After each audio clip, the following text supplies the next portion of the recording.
নমস্কার বন্ধুরা, পূর্বাস কিচেনে আপনাদের সবাইকে স্বাগত জানাই। বন্ধুরা, আজকে আমি কুঁদরি বা তরুলি দিয়ে একটি দুর্দান্ত স্বাদের রেসিপি আপনাদের সঙ্গে শেয়ার করব। তো সবার প্রথমেই কুঁদরি বা তরুলি পরিষ্কার করে ধুয়ে নিতে হবে, কারণ এই সবজির গায়ে নানা রকম নোংরা লেগে থাকে, তাই অবশ্যই প্রথমে পরিষ্কার করে ধুয়ে নিয়ে তারপর কেটে নিতে হবে। দেখুন, আমি 2 থেকে 3 বার জল পাল্টে পরিষ্কার করে ধুয়ে নিয়েছি। এবার এই সবজিগুলোকে কেটে নিতে হবে। তো কিভাবে কাটছি একটু লক্ষ্য করুন, তাহলে বুঝতে পারবেন। প্রথমে কুঁদরি বা তরুলির আগা আর গোড়াটা কেটে বাদ দিয়ে দিলাম। তারপর এইরকম 4 ভাগ করে কেটে নিচ্ছি। তবে বন্ধুরা, আপনারা চাইলে কিন্তু আপনাদের পছন্দ মতো শেপে কেটে নিতে পারেন। এই একইভাবে আমি সবজিগুলোকে কেটে নিচ্ছি।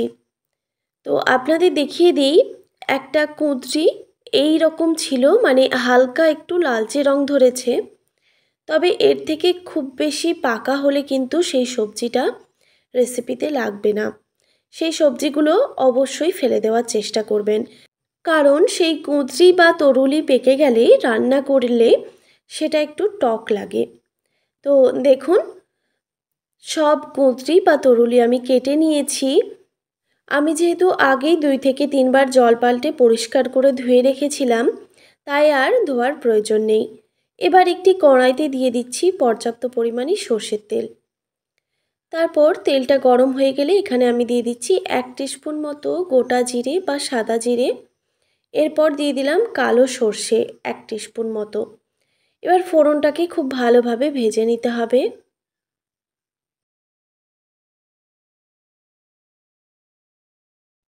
ফোড়নটা কয়েক সেকেন্ড ভেজে নেওয়ার পর এখানে আমি দিয়ে দিচ্ছি রসুন কুচি। এখানে আমি বেশ কিছুটা পরিমাণে রসুন কুচি ব্যবহার করলাম। এবার এই তেলের মধ্যে রসুনটাকে হালকা করে একটু ভেজে নিতে হবে।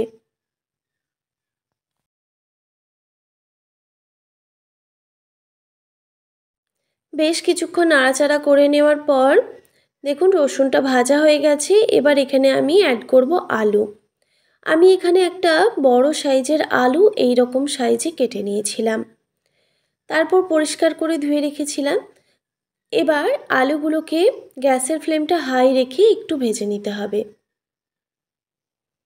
গ্যাসের ফ্লেমটা অবশ্যই হাই রাখতে হবে এই সময়, তাহলে আলুগুলো তাড়াতাড়ি ভাজা হয়ে যাবে।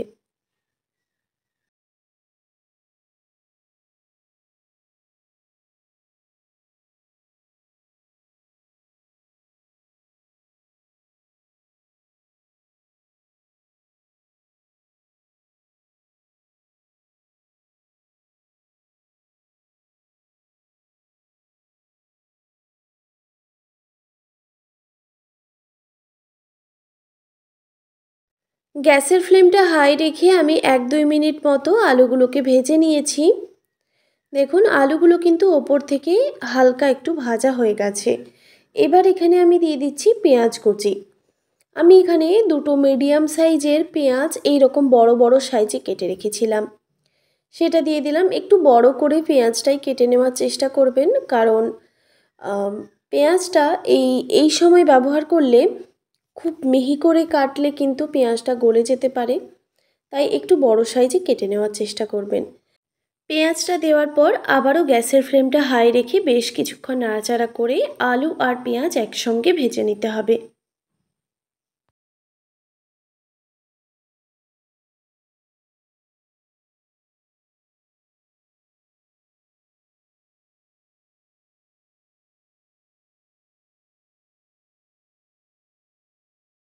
গ্যাসের ফ্লেমটা হাই রেখে বেশ কিছুক্ষণ নাড়াচাড়া করে দেখুন আলু আর পেঁয়াজ আমি ভেজে নিয়েছি।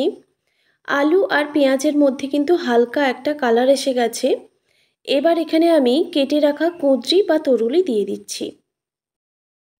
তারপর খুব ভালোভাবে নাড়াচাড়া করে নিতে হবে।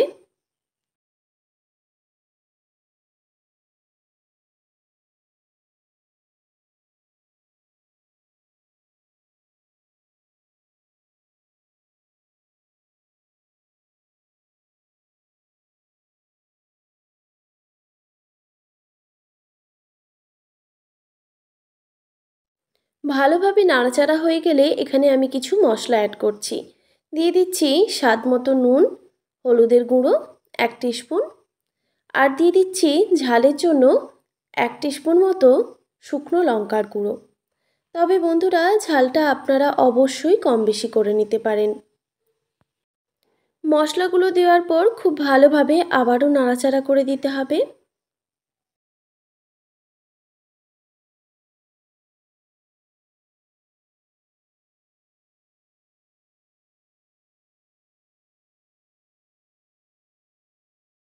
ভালোভাবে নাড়াচাড়া করে দেওয়ার পর এখানে আমি দিয়ে দিচ্ছি 2টো শুকনো লঙ্কা। লঙ্কাগুলো আমি এরকম 2 ভাগ করে দিয়ে দিচ্ছি।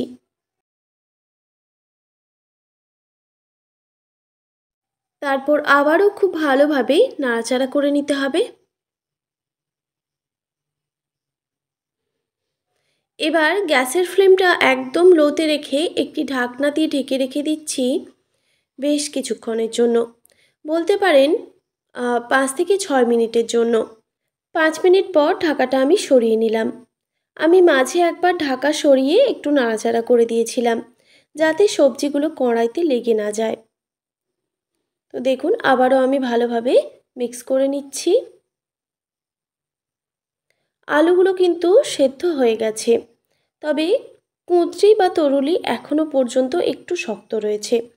তাই আবারও আমি ভালোভাবে নাড়াচাড়া করে দিয়ে আবারও একটি ঢাকনা দিয়ে ঢেকে রেখে দেব, আবারও 5 থেকে 6 মিনিটের জন্য, গ্যাসের ফ্লেম একদম লোতে রেখে।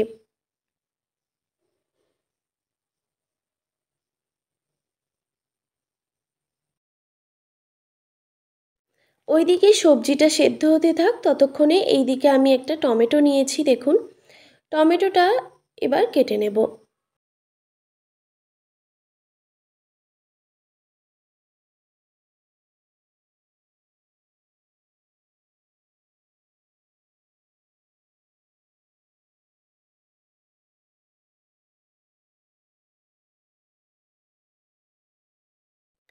টমেটো কাটা হয়ে গেছে। এবার একটা মিক্সিং জার নিয়েছি, টমেটোটা আমি এই মিক্সিতে বেটে নেব।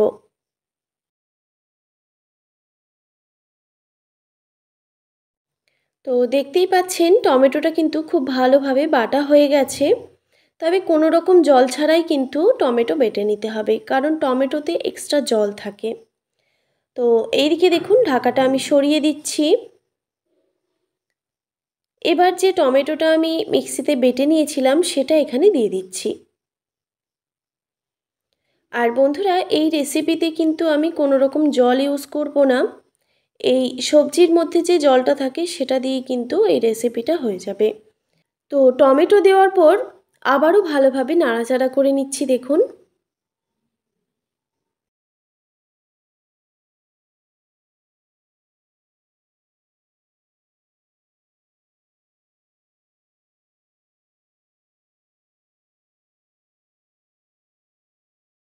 ভালোভাবে নাড়াচাড়া করে নেওয়ার পর আবারও একটি ঢাকনা দিয়ে ঢেকে রেখে দিচ্ছি, আবারও 5 থেকে 7 মিনিট মতো।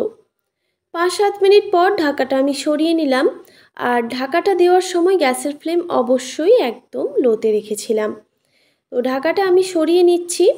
এবার দেখুন, আবারও ভালোভাবে নাড়াচাড়া করে মিক্স করে নিচ্ছি। এবারে কুঁদরি বা তরুলি সেদ্ধ হয়েছে কিনা সেটা চেক করব। দেখতেই পাচ্ছেন সবজিটা কিন্তু সেদ্ধ হয়ে গেছে, আর আলুটা তো আগেই সেদ্ধ হয়ে গিয়েছিল। তো আমাদের রেসিপি কিন্তু এখনও পুরোপুরিভাবে তৈরি হয়নি। এখানে এখনও কিছু উপকরণ মেশাবো। দিয়ে দিচ্ছি 1 টেবিল চামচ পরিমাণে চিনি। চিনিটা আমি গুঁড়ো করে ব্যবহার করেছি।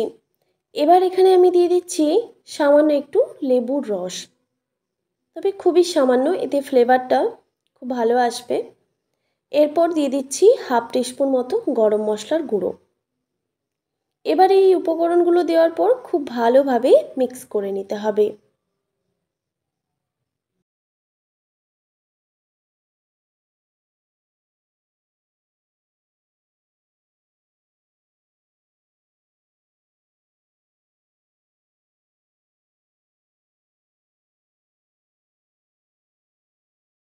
উপকরণগুলো খুব ভালোভাবে আমি মিক্স করে নিয়েছি। দেখুন, আমাদের এই কুঁদরি বা তরুলির রেসিপি কিন্তু একদম রেডি। এবার এটাকে গরম গরম রুটির সঙ্গে পরিবেশন করব। তবে বন্ধুরা, আপনারা চাইলে কিন্তু ভাত, রুটি, পরোটা সব কিছুর সঙ্গেই পরিবেশন করতে পারেন, যেটা আপনাদের পছন্দ। দেখতেই পাচ্ছেন আমাদের এই রেসিপিটা দেখতে কতটা লোভনীয় হয়েছে। খেতে কিন্তু অসম্ভব টেস্টি হয়। আপনারা অবশ্যই বাড়িতে একবার হলেও ট্রাই করবেন। এই কুঁদরি দিয়ে এই রকম যে একটা রেসিপি তৈরি হয়, সেটা আপনারা একবার না বানালে বুঝতেই পারবেন না। দেখতেই পাচ্ছেন কতটা সুন্দর লাগছে, আর খেতেও কিন্তু অসম্ভব সুন্দর হয়। আপনারা অবশ্যই বাড়িতেই ট্রাই করবেন একবার হলেও। আশা করি আজকের এই সহজ সরল রেসিপিটি আপনাদের ভালো লেগেছে। ভালো লেগে থাকলে অবশ্যই একটি like, comment, share and subscribe করে দেবেন, আর পাশে থাকা বেল আইকনটিও প্রেস করে দেবেন। তাহলে নিত্য নতুন রান্নার ভিডিওগুলি আপনাদের কাছে পৌঁছবে। ভালো থাকবেন, সুস্থ থাকবেন। দেখা হচ্ছে নতুন কোনো রেসিপি নিয়ে। আর এতক্ষণ আমার সঙ্গে থাকার জন্য আপনাদের সবাইকে অনেক ধন্যবাদ।